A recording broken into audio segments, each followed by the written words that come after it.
Hello friends, ഇന്ന് നമ്മൾ ഫ്രിഡ്ജിൻ്റെ light കത്തിയില്ല എന്നുണ്ടെങ്കിൽ നമ്മൾ ഫ്രിഡ്ജ് സാധാരണ തുറക്കുമ്പം ചിലപ്പം ലൈറ്റ് കത്തില്ല. അപ്പോൾ ഈ ഫ്രിഡ്ജിൻ്റെ സൈഡിലായിട്ട് ഡോറിൻ്റെ സൈഡിലായിട്ട് തന്നെ താഴെ ഇങ്ങോട്ട് നമ്മൾ നോക്കുമ്പം ഇവിടെ ചെറിയൊരു സ്വിച്ച് കാണാറുണ്ട്. ഏതാണ്ട് ഒരു ചെറിയൊരു സ്വിച്ചുണ്ട്. ഈ സ്വിച്ചൊന്നും നമ്മൾ പ്രസ് ചെയ്ത് വിടുമ്പം തന്നെ ചിലപ്പോൾ നമുക്ക് ആ ലൈറ്റ് ഇതേ കൂട്ട് കത്തും. ചില ലൈറ്റ് കത്തിയില്ല എന്നുണ്ടെങ്കിൽ അതിൻ്റെ ബൾബ് പോയതായിരിക്കാം, ബൾബ് മാറാം. ചിലപ്പോൾ ബൾബ് പോയില്ല എന്നുണ്ടെങ്കിൽ നമ്മൾ ഈ സ്വിച്ച് ഇങ്ങനെ ഒന്ന് പ്രസ് ചെയ്ത് വിടുമ്പോൾ ലൈറ്റ് കത്തുന്നുണ്ടെങ്കിൽ ആ സ്വിച്ചിൻ്റെ കംപ്ലൈൻ്റ് ആണ്. അത് നമ്മൾ ശ്രദ്ധിക്കുക. അതല്ലെങ്കിൽ ബൾബ് മാറിക്കൊടുക്കുക.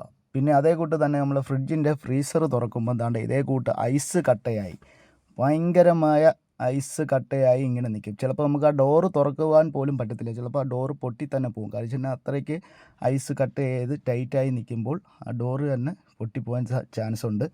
അതിന് നമുക്ക് ഈ സൈഡിൽ തന്നെ നമ്മുടെ പിന്നെ കൺട്രോൾ ചെയ്യുന്ന സ്വിച്ച് ഉണ്ടല്ലോ അപ്പോൾ അതിൻ്റെ സെൻട്രലായിട്ട് ഒരു ബട്ടണുണ്ട്. ആ ബട്ടൺ നമ്മളൊന്ന് അതിങ്ങനെ ഒന്ന് പ്രസ് ചെയ്ത് ഒറ്റ തവണ ഒന്ന് പ്രസ് ചെയ്ത് വിട്ട് കഴിഞ്ഞാൽ ഐസ് എല്ലാം തന്നെ അലിഞ്ഞു പൊക്കോളും. അല്ലാതെ നമ്മളത് കത്തിയോ പിച്ചാത്തിയോ കൊണ്ടൊന്നും കുത്തരുത്.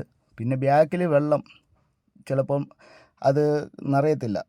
കാരണം നമ്മളെ ഫ്രിഡ്ജിൻ്റെ അകത്ത് തന്നെ വെള്ളം മൊത്തം കെട്ടിക്കിടക്കും. അതിന് കാരണം ഇവിടെ ഒരു കപ്പുണ്ട്. ആ ഫ്രീസറിന് തൊട്ട് താഴെയായിട്ടുള്ള തട്ടിൽ തന്നെ ചെറിയൊരു തട്ടുണ്ട്. ആ തട്ടിൻ്റെ അകത്ത് അഴുക്കോ കാര്യങ്ങളൊക്കെ കൊണ്ട് നിറഞ്ഞു കഴിഞ്ഞാൽ ഈ ബാക്കിലെ കപ്പിലേക്ക് ഇതിലേക്കൂടെ വെള്ളം പോകത്തില്ല. അങ്ങനെ അതുകൊണ്ട് ഈ ഫ്രിഡ്ജിൻ്റെ അകത്ത് മൊത്തം വെള്ളം കെട്ടി നമ്മുടെ അടുക്കളയിലൊക്കെ ആയാലും ഫ്രിഡ്ജിരിക്കുന്ന ആ സ്ഥലത്തെല്ലാം വെള്ളമാവാൻ ചാൻസ് ഉണ്ട്. അതുകൊണ്ട് ആ കപ്പിൽ എന്തെങ്കിലും അടഞ്ഞിരിപ്പുണ്ടോ എന്ന് നമ്മളൊന്ന് നോക്കണം. അതുകൂട്ട് തന്നെ നമ്മുടെ ബാക്കിലെ കപ്പിൽ വെള്ളം നിറയുമ്പോൾ എല്ലാവരെയും ഫ്രിഡ്ജ് ചിലപ്പം ഭിത്തിയോട് ചേർത്തായിരിക്കും വെച്ചിരിക്കുന്നത്.